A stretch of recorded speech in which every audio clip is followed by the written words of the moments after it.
Let's expose horizontal bite wings. For a premolar shot, we're going to want to see equal portions of mandibular and maxillary teeth, distal of the canines, interproximal space of all premolars, and the mesial aspect of the first molars. We're going to use a technique to open the contacts utilizing a Q-tip. You use the Q-tip as an extension to let you see what angle the primary beam should go straight through the contacts. We're going to use our key contacts of our maxillary first and second premolar. This is showing me holding the Q-tip up to Dexter, a little bit more zoomed out so you can see what it looks like. I'm going to lay it right on the occlusal surface so that Q-tip comes right between the contacts.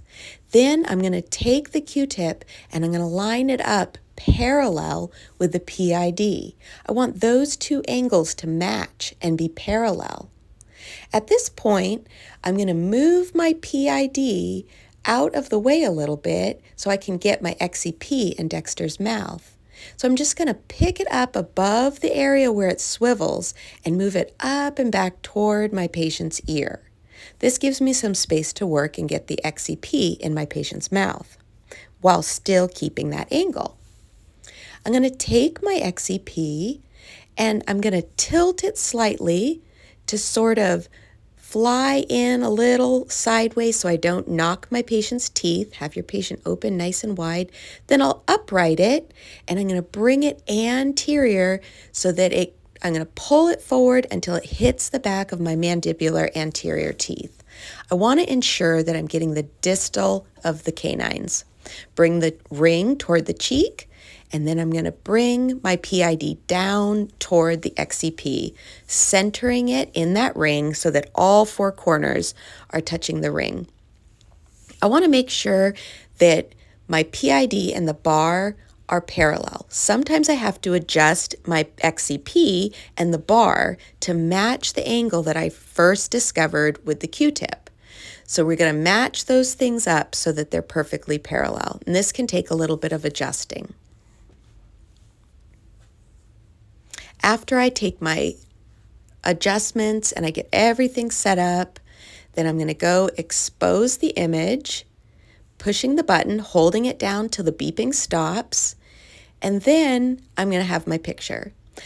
Now, I'm not centered perfectly up and down, but I do have the contacts open for the distal of my canines, premolars, and the mesial of my first molar. I even have a little bit of extra in between the maxillary first and second molar. So the one thing I would probably have to do is move my sensor down in order to get more bone on the mandible. But let's take the next shot. For our molar shot, we want to get the interproximal spaces of all molars, and we want to get the distal of whatever is our terminal molar. So that could be the distal of our second molars, or it could be the distal of third molars. So we have to get back pretty far. Since we have to get back that far in the mouth with our sensor, we're going to have to place it in a specific spot. But first, let me show you the key contact, which is between our maxillary first and second molar. So you can see I'm taking the Q-tip, I'm finding that contact and that angle between the maxillary first and second molar. From there, we're going to want to make that line parallel with our PID.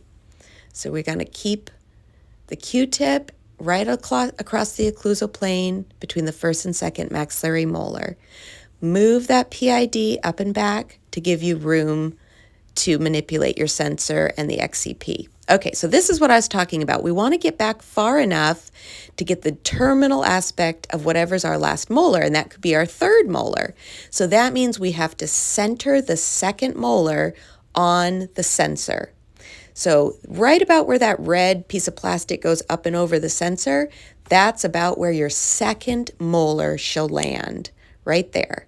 So we're going to, again, kind of put it in sideways to clear the patient's teeth, upright it, and push it back far enough so that our second molar is centered on the sensor. Have your patient bite.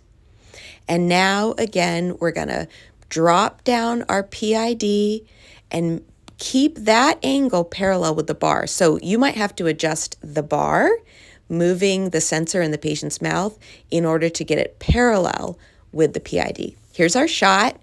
We got our open contacts between our molars, between our second and third molars, the distal aspect of our third molars, and our second molar is pretty well centered on the sensor. And I'm going to show you with the pen here in just a second. See, we got equal placement, and then we're pretty well centered with the second molar. So that's what we're going for. Let's take the opposite side. We just have to flip our sensor. Take the sensor out of your patient's mouth. You don't have to take the XCP apart. You just simply have to flip it, just like that. Everything stays the same. And then we're going to do the right side. For the right side, we want the same criteria. Our key contact is between our maxillary first and second premolars. We're going to line it up so our Q-tip is across the occlusal plane, right through the contact. Find that angle and match it up with our PID. Parallel those two so that we transfer the angle from the Q-tip to the PID. So now we know what angle our primary beam needs to come out of the tube head and through the contacts. Move it up and back toward the ear without changing the angle. Take your XCP, pull it in anterior so that it hits the back of the mandibular anterior teeth. Make sure that you can see the distal of the canine in that shot. See here we have the two angles parallel. We got the PID and the bar parallel. This is what we're going for. So sometimes you have to adjust that line that I'm pointing to now in order to match the PID. See how I'm looking through the ring? I want to make sure that my canine is in the shot. I would do this before I would line up the PID, of course. And then I take my shot. And look, this one's great because the bone is equal top and bottom, which yay. And then all of our contacts are open. We got a little bonus back here. And this is a little closed. We might have to adjust that. We'll see. And we're going to move on to our molar shot. Repeat. Again, priority. Center that second molar on our sensor when we get to that point. But remember, our key contact for this shot is between our maxillary first and second molar. So here I'm just pointing, saying we need to get all the way back there. We want to get all the way back to the distals of our third molars. But between our first and second maxillary molars, those are the key contacts for this shot. So I'm going to take my Q-tip here and I'm going to place it in the contact. Sometimes it's a little hard because the cheek can be in the way, but I'm going to place it there, and then I want to make that angle equal or parallel. Sorry, I want to make that angle parallel with my PID. So here I'm trying to find that right angle and match it up with the PID. Can move the PID out of the way. I'm going to slide in my XEP. I'm going to push it back in order to center the second molar. And I'm going to line up the PID and the bar, and then I got 4 horizontal bite wings with all the criteria that I need. Good job.